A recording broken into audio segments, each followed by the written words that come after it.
This question says two equal masses m1 and m2 moving along the same straight line with velocities plus 3 meter per second and minus 5 meter per second respectively collide elastically.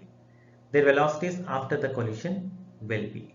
So again we'll use the formula that we have for elastic collisions. We have v1 equal to m1 minus m2 by m1 plus m2 into u1 plus 2m2 u2 by m1 plus m2.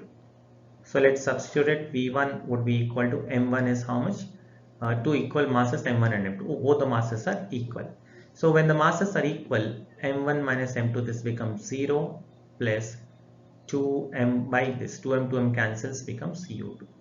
So when masses are equal, what we can say is masses are equal and colliding equal elastically, then they exchange their velocities.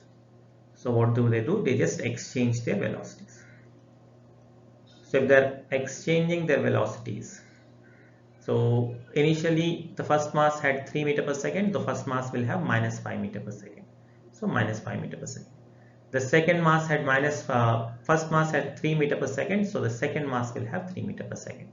So the answer is final velocity v1 would be equal to minus 5 meter per second and v2 would be equal to 3 meter per second.